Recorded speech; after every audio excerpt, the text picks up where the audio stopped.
If your ankle still feels stiff and weak a week after an ankle sprain, that is totally normal. However, it is not something that you want to ignore. Here's what you should be doing in week 2 in order to help recover from a lateral ankle sprain. Week 2 is all about improving your mobility and getting rid of the inflammation.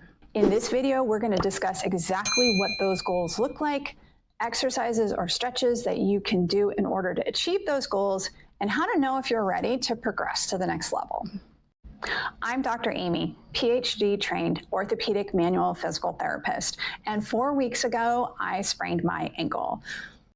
During that time, I realized that each phase of healing, each week of healing has very different goals and priorities, which is how this series came to be. So if you are struggling with an ankle sprain that happened 2 weeks ago, this is a video for you. However, if you just had an ankle sprain, you're going to want to watch the week 1 video. And if you're 3 or 4 weeks out, you're going to check out those videos, which are linked in the description box below. First, let's talk about what ligaments are involved when you have a lateral ankle sprain. So this is a right foot. This is the outside. The outside is the lateral aspect. And there's 3 ligaments that make up the lateral ankle ligaments. Most commonly, this one in the front is the one that is sprained when you have a lateral ankle sprain. Sometimes it can be this one here. If it's really bad, a grade 4 sprain, it may include this one back here. And that is really important to consider because as we move forward, how many ligaments are involved are going to be really important to understand for your rehabilitation. But for now, you're in week 2 and your ankle is basically already stabilized because you have so much swelling going on in it. And during this time, you may need extra support in order to help support that lateral ankle. So during week 2, just like during week 1, I'm going to recommend a really good brace that helps to support your ankle but isn't hard to put on or painful with a lateral ankle sprain. And I'm going to recommend having an ACE wrap that you wear at night to loosely wrap the ankle to help make sure that you don't turn over and sprain it again. Links to both of those will be in the description box below. All right. So week 2 is all about getting rid of the swelling as much as possible. And a lot of people think I need to continue with the rest, ice, compression, and elevation. Well, I'm not a huge fan of compression when you are resting and icing, because when you're resting and icing, you want to be doing as much active motion as possible to help pump that swelling and inflammation out. And what that looks like is pain-free motion. And you want to be doing ankle pumps and moving your ankle, so pointing your toe as much as you can pain-free, bringing your toes back towards your head as much as you can pain-free while you're icing and elevating at the same time. This puts everything together to get as much pumping as you can, because right now we need to get that swelling out of the ankle so that we can move on to week 3, which is about getting more stability. During week 2, I do recommend having some compression when you're up on your feet. So I'm a manual physical therapist and I am on my feet 10 hours a day. So during week 2, I was wearing a brace and I was also wearing compression socks that went up to my knee all day long. This helped to decrease the inflammation that was going down into my foot as much as humanly possible. Now, I know you may be saying, but putting compression socks on a sprained ankle is really, really painful. And I agree, it can definitely be challenging. So if you need help putting on compression socks, here's a quick tip. You're going to roll them up like pantyhose. You're going to put them over your toe. And that's kind of complicated because you got to have your foot kind of up in the air. And you're trying to stabilize it as much as possible. So you're going to put it just over your toe. Then you're going to put your toe down on the ground. Obviously, you're following it with a compression sock. Then what you're going to do is you're going to lift up from the top, pull it over the heel. So you're going to lift up from the top of the compression sock. You're going to pull it over the heel up to about your mid-calf. And then you're going to slide your fingers down and grab the rest of that part that's bunched up around your foot and pull it up over your heel. Once you get all of that up over your heel and there's no bunchiness in your foot, you can slide that compression sock up to your knee. It is a long process. However, if you're somebody who works on your feet, it is going to be helpful to manage your swelling and inflammation. Now, the best thing that you can do to manage your swelling and inflammation is getting some active motion. So you can do those ankle pumps, and if possible, you can start doing the ABCs. Now, what this looks like is that you are going to think all capital letters, and you are going to try to draw them in the air with your toes. So A, B, C. I'm not going to make you see my feet because my feet are not attractive right now. I think you get the idea. So you're laying on your back, your feet are elevated, you've got some ice on your ankle, and you're making the ABCs or making the alphabet while your feet are up in the air. Now remember, it's really, really important to only go as far as you can pain-free. If you're causing pain at this point, chances are good that you're actually re-injuring the ligament, and we don't want to start this whole process again. So I understand your motions may be really small, but that's how you can start progressing in order to get more motion in your foot.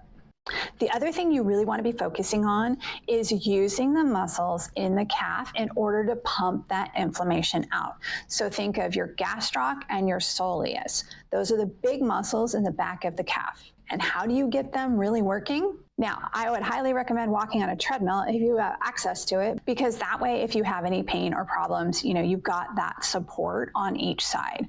So what this looked like for me is that during week 2, I got on the treadmill and I walked as fast as I could, pain-free. Friends, the first time I got on the treadmill, I walked 1.0 miles per hour, which means it would take me 60 minutes to walk a mile. That is not fast. However, what it did do was get that ankle moving actively, get those muscles pumping, and help me to manage the swelling. So when I did that in the morning before work, I had less swelling at night after work. We also got blessed with some nice weather out in the Pacific Northwest, so I would go for a walk around my neighborhood for about a half hour every night after work, again, to help get that swelling out of my ankle. No, it didn't totally clear it out, but it definitely made things much better and got ready for the transition to week 3. Once I was able to bump that treadmill up, after a couple of days, I was up to 3.0 miles per hour, and I actually switched over to the elliptical. Now, the great thing about the elliptical is that your foot doesn't actually move very much, and your range of motion that your ankle moves through is much, much smaller, which means you can actually start working on your cardio, and it was a nice break from the really slow walking I was doing on the treadmill. The thing is with the elliptical is you get a lot of reps in, which helps to decrease the swelling in the ankle because you're getting the active muscle pumping. Now, the same thing would happen if you were on a bike, as long as you could tolerate that range of motion. I'm not a super big bike fan. I'm a runner, so I prefer the elliptical, but you could do the same thing on the bike. And some people have asked me, could I do this like on a Stairmaster? That would also work as well, as long as you can tolerate the range of motion. Again, I am someone who's a runner more than a stair person or a biker, so I chose the elliptical, but Stairmaster, biking, elliptical, all of those would work in a similar fashion. And that is that it would help to get that ankle moving, get those muscles pumping, and get that inflammation out. Because you cannot move forward to work on things like balance or strengthening until that swelling is pumped out of the joint. The reason why I really liked the treadmill is that it's a nice flat surface. I know I'm not going to run into any rocks or anything that can make my foot wobble, and it made it easier to increase my speed. Now, that weekend, at the end of the second week, I needed to do some yard work, so I was walking on an uneven surface. I was walking across my grass, and I was doing some watering and putting down some fertilizer.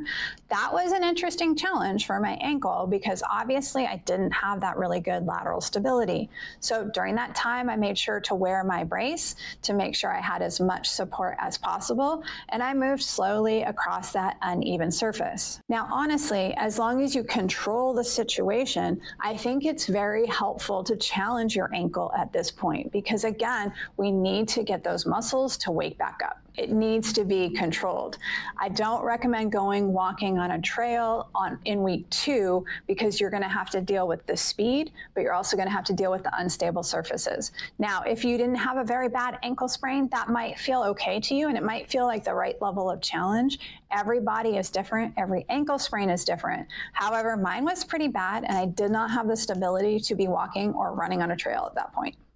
And the big thing is during week number 2 is we want to get rid of any limping.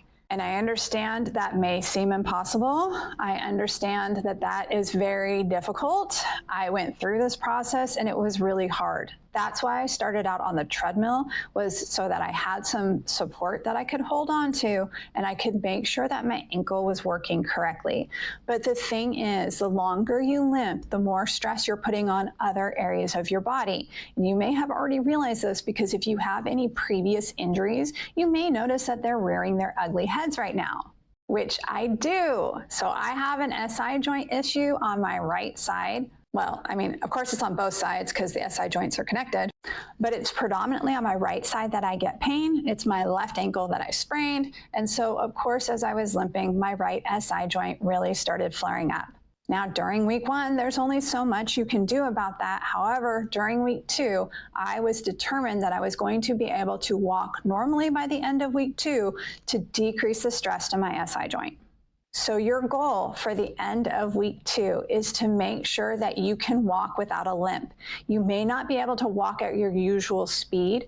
You may need to slow it down in order to eliminate that limp, but I want to make sure that you're walking without a limp. And if you can't do that on your own, then continue using a walking stick or crutches until you are able to walk without a limp.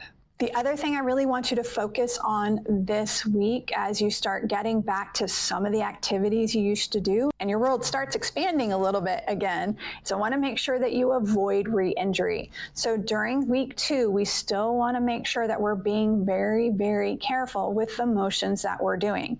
You've probably noticed by this point that you're pretty robotic. Like if you're trying to walk around the kitchen, you're going to turn all the way around in order to walk in another direction. You're not going to do any like sidestepping or pivoting or anything like that on that ankle. And for this week, that's okay. I get it, it's not ideal. I get that everything is taking longer than you want it to. I really do get it because I literally just went through this. However, it is really important to make sure that we don't re-injure the ligament or else we go all the way back to week 1. And nobody wants to do that. Now, a lot of people will ask me, what strengthening should I start doing? And should I start balance exercises? When can I get back to activity? Well, again, end of week 1, our goal is to be walking without a limp and making sure that we don't have large amounts of swelling anymore. If you've hit that goal, then you're ready to move on to week 3, which is where we're going to start talking about activities like balance and making sure that we start strengthening and getting back to our activities. Although we're not going to get back to activity in week 3. But if you want to check that video out, I'll meet you on the other side.